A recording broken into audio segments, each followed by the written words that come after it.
In the heart of the Indonesian archipelago, where the Indian and Pacific Oceans collide, lies a chain of volcanic islands, silent, sleeping, and beautiful. But beneath them, something ancient stirs. It was August 26, 1883, a date that would be carved into the memory of our planet itself. That morning, fishermen off the coast of Java noticed the sea behaving strangely. Waves began to pull back, revealing coral and sand that hadn't seen daylight in centuries. The air grew thick, heavy, as though the world itself was holding its breath. And then it happened. Krakatoa erupted. Not just any eruption, but the most violent explosion humanity has ever recorded. A blast so powerful it shattered the island into dust. The sound alone, that impossible sound, was heard over 3,000 miles away, in Australia, in Mauritius, even as far as the coast of Africa. Imagine standing in London and hearing an explosion in Athens. That's how loud it was. The pressure wave circled the Earth not once, not twice, but 7 times. Barometers around the world recorded the tremors. The Earth itself rang like a bell. The explosion tore apart 2/3 of Krakatoa Island, leaving behind only a jagged crescent and a wound in the sea where once there had been life. But the true devastation was yet to come. Moments after the eruption, the sea rushed back with unimaginable fury. A wall of water, nearly 40 meters high, rose and tore through the coastlines of Java and Sumatra. Villages vanished. Ships were thrown miles inland. Over 36,000 lives were lost, though some historians believe the number could be far higher.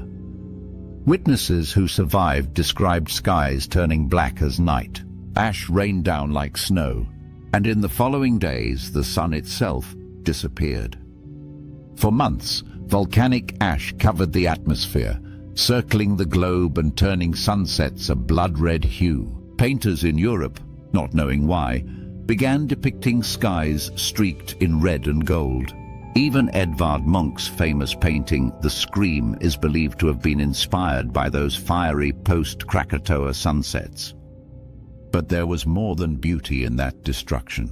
The temperature across the globe dropped by more than 1.2 degrees Celsius, triggering what scientists call a volcanic winter. Crops failed, storms raged, weather patterns shifted for years to come.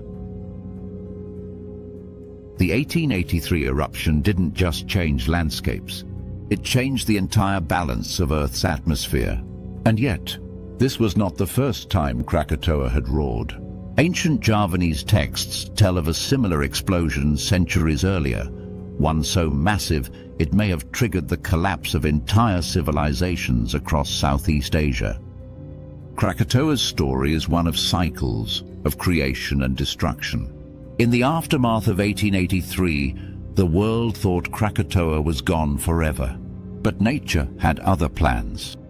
44 years later, in 1927, fishermen spotted plumes of steam rising from the sea, and soon from the depths of the caldera, a new island began to form. They named it Anak Krakatau, the child of Krakatoa. Even today, that child still grows, still rumbles, still reminds us that beneath the waves, the Earth is alive, restless, waiting. But Krakatoa's legacy extends far beyond science. It reshaped human understanding of the planet itself. For the first time, scientists around the world used synchronized instruments to record the global impact of a single event. That collaboration marked the birth of modern geophysics, the realization that Earth is a single, interconnected system. Telegraph operators reported hearing faint static waves from the explosion. Some believe it was one of the earliest observations of atmospheric electricity. And in newspapers across Europe, the story of Krakatoa ignited fear, awe, and wonder. Was it a divine punishment? Was it the end of days? Poets wrote of the island that screamed, and philosophers asked whether humanity could ever truly comprehend the power of nature. In the decades that followed, Krakatoa became legend, a word that meant chaos, fury, renewal. It entered popular culture, inspiring films, novels, and even scientific missions. But beyond the spectacle, it carried a message, one that still echoes today. We often think of Earth as something solid, stable, but Krakatoa reminds us that the ground beneath our feet is alive and that our planet breathes fire. When the pressure beneath the crust builds, it doesn't ask permission to release. It simply does.